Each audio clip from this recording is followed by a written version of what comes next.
내일은 성탄절입니다. 종교와 상관없이 성탄이 되면 우리 국민의 마음이 좀 들뜨고 나라가 밝아져야 되는데 사실 나라 전체가 좀 어둡다는 생각이 듭니다. 제가 지난 주말에 신문 기사를 읽었습니다. 별다방과 콩다방이었는데요.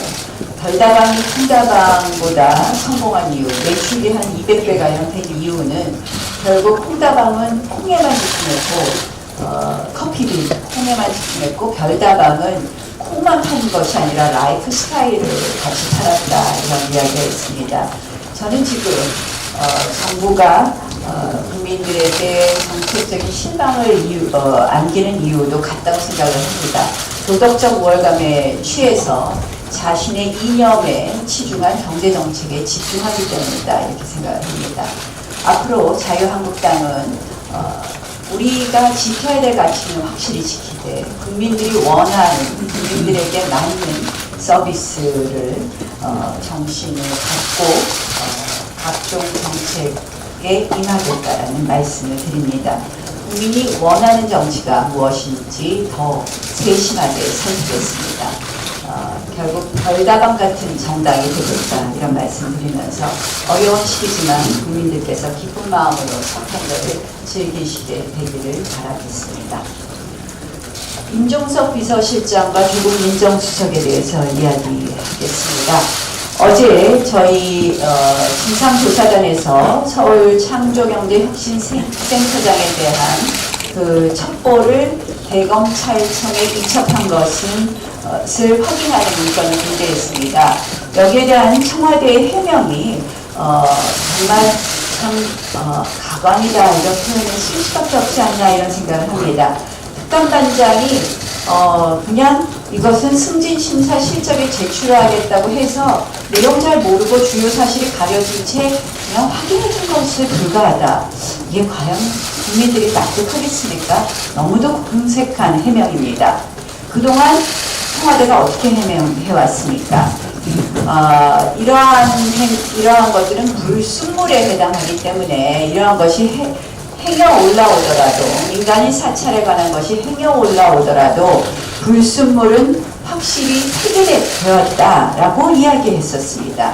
그런데 지금 보니까 결제 라인을 거쳐 대검으로 이첩된 것입니다. 첩보 이첩은 민정수석의 결재가 있어야 가능한 것으로 알려져 있습니다.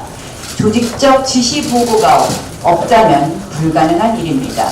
또한 두 번째로 특감반장이 민간인 사찰의 보고를 받았다면 즉시 중지시키고 징계하는 것이 당연합니다. 그런데 도리어 승진에 도움이 되라고 사실 확인을 해줬습니다. 청와대 조직의 생리상 수석과 비서관 지시가 없는 활동에 대해 특감반장이 자의적으로 승진 심사 자료로 활용하라고 확인해 준 것도 역시 납득이 되지 않는 부분입니다. 그러니까 두 가지죠. 첫 번째는 그동안 그들의 주장에 따르면 정보는 즉시 폐기되어야 되는데 폐기되지 않았다는 점. 두 번째는 즉시 중지시키고 징계하는 것이 당연한데 오히려 승진 자료로 활용하라고 확인해 준 점. 이 두 가지만 봐도 지금 더욱 여러 가지 의혹을 증폭시키는 해명이라고 할 것입니다. 결국 사찰 DNA뿐만 아니라 거짓말 DNA까지 있다는 것이 확인되었습니다. 더 이상 이제 거짓말 DNA로 국민을 용납시켜서는 안 될 것입니다. 거짓말은 또 거짓말을 낳습니다. 지금까지 청와대 해명이 계속해서 그렇게 굴러온 부분이 있습니다. 정의를 독점한다고 이야기한 이 정부의 민낯을 보며 이제의 해명들을 어제의 해명들을 제가 아까 가관이라고 할 수밖에 없다고 했는데 그런 이야기를 하기에 앞서서 저 자신은 또 선배보다는 생각도 듭니다. 임종석 비서실장과 조국 민정수석이 이제는 입을 열 때가 되었습니다. 국회에 두 분 출석하셔서 운영위에서 말씀해 주셔야 됩니다. 진실이 무엇인지 이야기해야 됩니다. 조국 수석께서 그저께 페이스북에 맞고 가겠다 이런 글을 올렸다고 합니다. 맞으며 가겠다. 당당하게 이제 국회 운영위에 출석해서 이 사건에 관해서 입장을 밝혀주시기 바랍니다.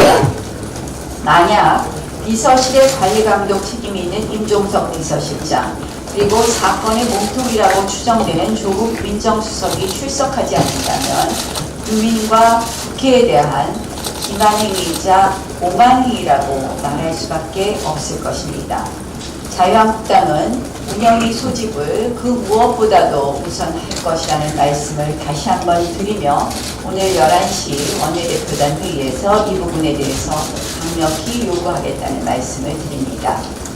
이와 함께 국회 특별감찰관에 대한 여당의 이율 배반에 대해서 지적하겠습니다. 아시다시피 제가 지난번에 지적한 바와 같이 대통령과 여당에 대해서 우리가 특별감찰관 임명을 촉구했습니다. 지금 특별감찰관이 1년 6개월 이상 공석입니다. 이런 특별감찰관이 없는 이러한 시기에 최근에 보면 청와대 음주운전, 음주폭행, 산하기관에 대한 고압적 인사는 물론이고 지금 나오는 정권 실세, 비리보고, 묵살, 민간인 사찰까지 이루어졌습니다. 이제 대통령은 빨리 특별감찰관 국회가 추천하라고 다시 한번 자청해야 됩니다. 그리고 여당은 특별감찰관 추천권을 고집할 것이 아니라 야당에 넘겨야 합니다. 그렇지 않는다면 대통령은 직무유기라고 말할 수밖에 없습니다. 또한 우리 당이 이미 제출한 특별감찰관의 업무 범위를 확대하는, 대상을 확대하는, 행정관까지 대상을 확대하는 이 법안 조속히 통과시켜야 된다는 말씀을 드립니다. 오늘 조금 있다가 국무회의에서 주유수당을 최저임금에 합산하는 시행령을 처리한다고 합니다. 어제 다행히 여러가지 갑론을박 경제장관 회의가 열렸다고 합니다. 그러나 아무리 봐도 주유수당을 산입하는 시행령을 통과시킬 것 같아서 여러가지 우려를 말씀드립니다. 임금 부담이 한계치에 달했다는 것을 이 정부가 모를 리가 없습니다. 또 다른 폭탄에 투하해서는 안 될 것입니다. 주유수당을 최저임금에 산입시킨다면 기업들은 고용을 더 줄이고 소상공인들은 거리에 나앉게 될 것입니다. 시행령 계약을 멈춰야 할 것입니다. 이것이 그렇게 되지 않는다면 우리 주유수당의 최저임금 산입 저지는 자유한국당의 제1경제 비상 조치가 될 것입니다. 또한 앞으로 자유한국당은 이러한 부분에 대해서 중소상공인들, 소상공인들 그리고 기업인들의 의견을 수렴하기 위해 라운드 테이블 미팅을 추진하겠다는 말씀을 드립니다. 이를 바탕으로 산업 전반의 체력을 감안해서 최저임금제의 바람직한 개선 방향을 제시하도록 하겠습니다. 정부가 소득주도 성장 2.0 이야기는 하는데 소득주도 성장은 2.0 이야기를 할 것이 아니라 이제 포맷을 해야 합니다. 이제는 소득주도 성장을 포맷하고 경제 프로그램을 다시 설치해야 될 것입니다. 비현실적인 경제 이념을 그만 포기하고 현실적 경제 정책을 마련해 주실 것을 간곡히 부탁드립니다. 유치원에 대해서 한마디 말씀드리겠습니다. 유치원 개혁해서 사실 이 자신들의 안만을 고집하면서 싱글국회 상황을 조성하고 있는 정부와 여당에 굉장히 안타까움을 느낍니다. 최근에 시행령까지 의결한 것은 국회를 무시하는 처사임을 지난번에도 말씀드렸습니다. 패스트 트랙은 슬로우 트랙이 된다는 것을 누구라도 잘 알고 있습니다. 결국은 이 합의 과정을 멈춰서는 안 됩니다. 저희가 걱정하는 것은 저희 안은 사실은 회계를 공개하고 투명화하는 것에 반대하지 않습니다. 거기에 대한 매우 합리적인 안들을 이미 내놓고 있습니다. 저희가 걱정하는 것은 여당한 대로 되었을 때는 실질적으로 회원을 저지하는 것이 아니라 회원을 유도할 수밖에 없게 되기 때문에 걱정하는 부분이 있습니다. 제가 얼마 전에 기자간담회를 하는데 여자 기자분이 한 분 그 말씀 하시더라고요. 사립유치원 꼭 필요합니다. 한 달씩 방학하는 국공립유치원에는 보낼 수 없습니다. 맞습니다. 사립유치원이 필요한 영역이 있습니다. 그런데 이렇게 밀어붙이기식 정부 여당안은 회원을 저지하기보다는 표현을 유도하는 법안입니다.